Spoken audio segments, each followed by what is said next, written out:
Halo, Assalamualaikum warahmatullahi wabarakatuh. Bertemu dengan kami dari kelompok 7, mata kuliah Etika Komunikasi Dakwah dengan anggota M. Fanani Mahfudz Arbabun Nuha dengan NIM 22410301016.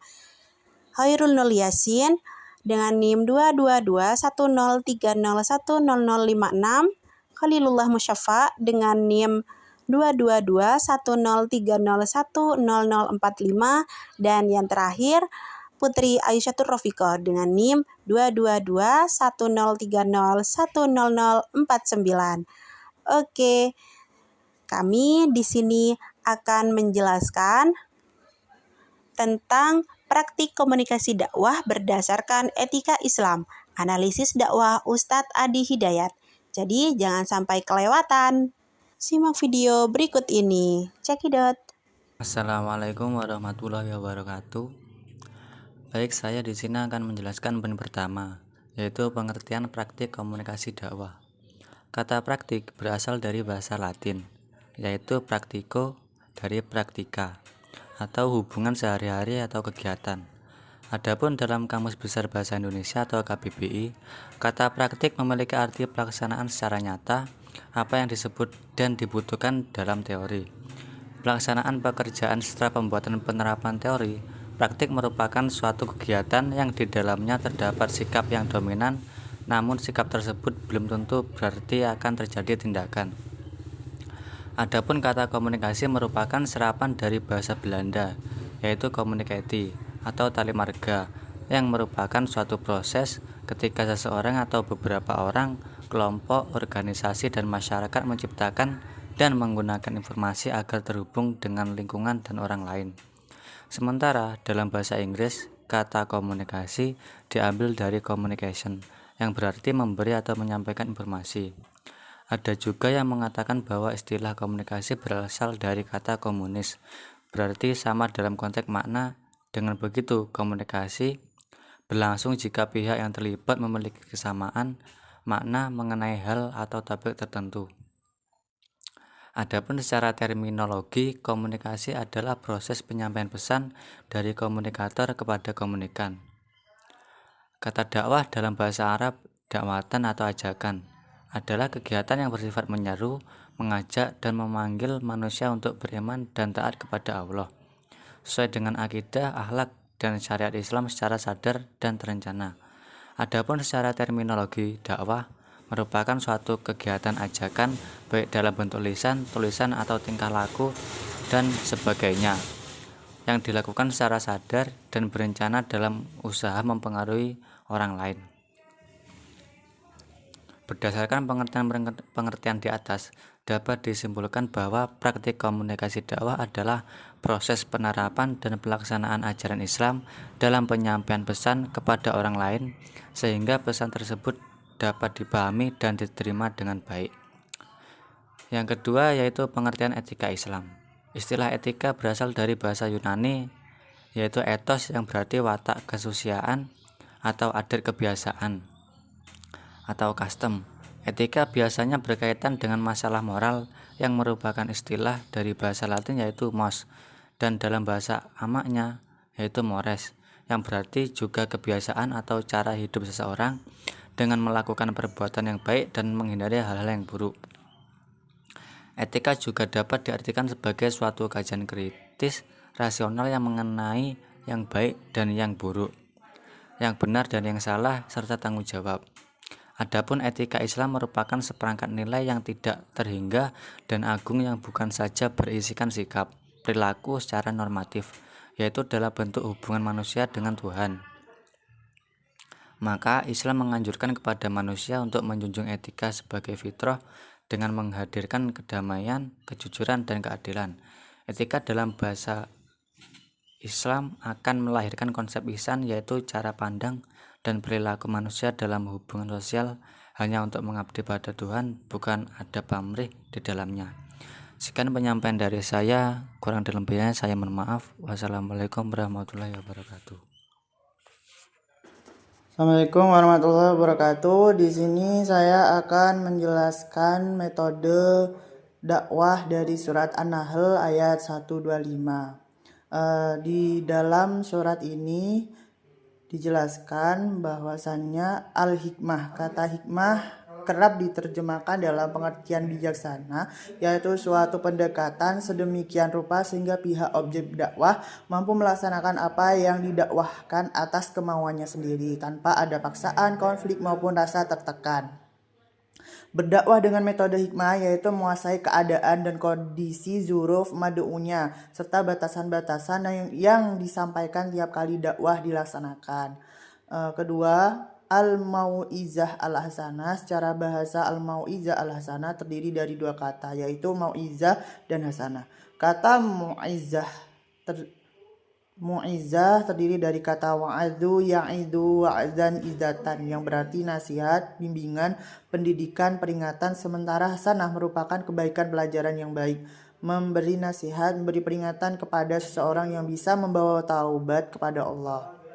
Selanjutnya yang ketiga, al-mujadalah bi allati hiya ahsan. Dari segi bahasa kata, mujadalah berasal dari kata jadalah yang bermakna meminta, melilit. Kata jadalah dapat bermakna menarik tali dan mengikatnya guna menguatkan sesuatu. Orang yang berdebat bagaikan menarik dengan ucapan untuk meyakinkan lawannya dengan menguatkan pendapatnya melalui argumentasi yang disampaikan. Dalam berdakwah sebagai dai perlu memahami dan memperhatikan gaya komunikasi yang efektif dan sesuai dengan mad'u agar pesan dakwah yang disampaikan dapat diterima dan terselesaikan dalam kehidupan mad'u. Sebagaimana Ustadz Hadi Hidayat yang merupakan tokoh pendakwah berpengaruh yang menggunakan berbagai strategis komunikasi etis dalam menyampaikan pesan-pesan dakwahnya. Sekian yang dapat saya sampaikan. Assalamualaikum warahmatullahi wabarakatuh. Di sini saya Halilullah Mustafa, NIM 45 akan menjelaskan prinsip etika Islam. Yang pertama, qaulan syadida. Kata qaulan syadida dalam Al-Qur'an bisa kita temukan pada ayat 9 surat An-Nisa dan ayat 70 surat Al-Ahzab, yang artinya, hai orang-orang yang beriman, bertakwalah kamu kepada Allah dan berkatalah dengan perkataan yang benar. Qaulan sadidah yang berarti pembicaraan yang benar, jujur, dan tidak berbohong. Pembicaraan yang benar artinya berkata jujur, lurus, dan tidak berbohong, tidak berbelit-belit. Selanjutnya qaulan ma'rufah. Qaulan ma'rufah di antaranya terdapat pada Quran surat An-Nisa ayat 5 dan ayat 8. Menurut Ahmad Al-Mustafa Al-Marogi, perkataan yang baik adalah perkataan yang sopan, ramah, lemah, lembut, penuh kasih, tidak kasar dan tidak menyakiti hati. Ucapan yang baik meliputi isi pesan berupa kebaikan dan juga cara penyampaian yang baik. Sebaik apapun isi pesan, bila disampaikan dengan cara yang tidak baik, seperti menyinggung, menyakitkan, dan melecehkan komunikan, maka pesan yang baik tidak akan sampai. Selanjutnya, qaulan karima. Menurut Al-Marogi, bahwa siapa saja yang menginginkan kejayaan di dunia dan di akhirat, maka hendaklah ia selalu taat kepada Allah Subhanahu wa Ta'ala. Ketaatanlah yang akan menjadikan seorang hamba memperoleh kejayaan, sebab kejayaan semata-mata milik Allah Subhanahu wa Ta'ala, baik di dunia maupun di akhirat. Ini saja dari saya. Selanjutnya, terima kasih. Baik, selanjutnya saya akan menjelaskan tentang prinsip yang keempat, prinsip etika dalam berdakwah yang keempat, yaitu qaulan baligha. Nah, di mana ayat ini itu terkait dengan sikap orang-orang munafik Quraisy. Nah, menurut Mustafa Al-Marogi, qaulan baligha ini artinya perkataan yang berbekas ke dalam jiwa, memberikan nasihat dan peringatan akan kebaikan dengan cara yang dapat menyentuh hati dan mendorong mereka untuk merenungkan pelajaran dan teguran yang menimpa mereka. Nah, Rasulullah ini dikenal memiliki kemampuan balaghah yang tinggi.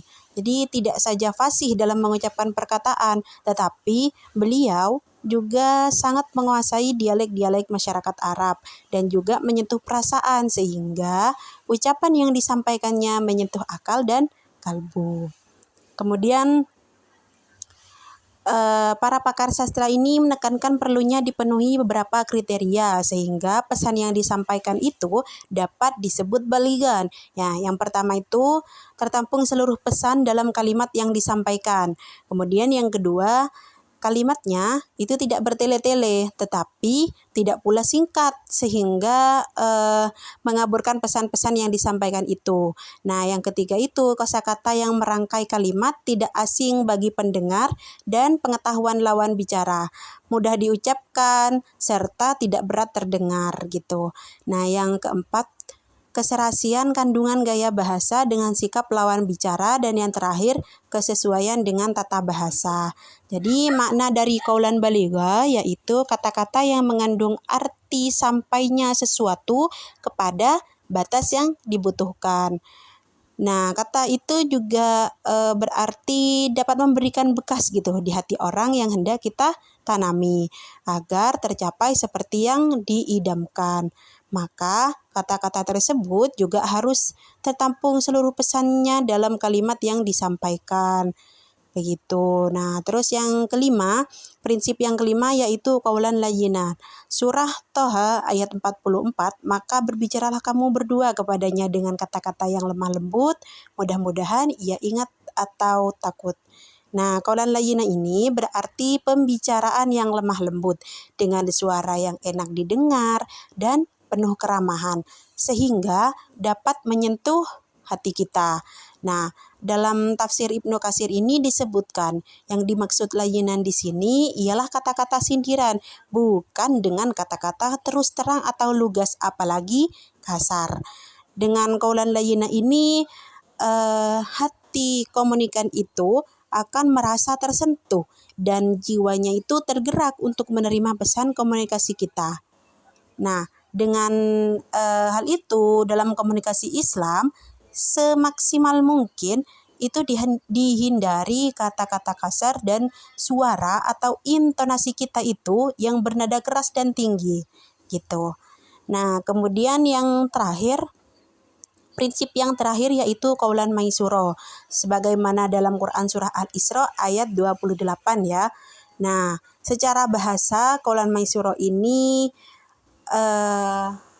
pada ayat tersebut itu bermakna perkataan yang mudah, yang mana kata-kata yang dapat membuat lawan bicara senang, kalimat yang keluar dari komunikan itu bagus, disampaikan dengan bahasa dan sikap yang halus, serta penuh rasa dermawan dan mudah menolong orang begitu.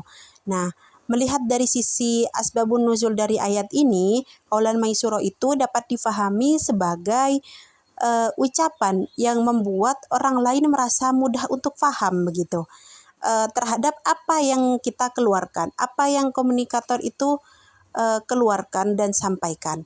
Nah, di mana komunikator ini menyampaikan pesan-pesan itu dengan nada lemah lembut, menggunakan bahasa yang indah, menyenangkan, halus dan bagus gitu. Serta juga memberikan rasa optimis bagi komunikan atau audiens gitu. Nah, jika kita amati qaulan maisuro ini seperti yang telah ditafsirkan Hamka telah memberikan pedoman kepada kita bagaimana tata cara berkomunikasi yang baik dengan memaksimalkan penggunaan bahasa dan sikap komunikasi yang santun.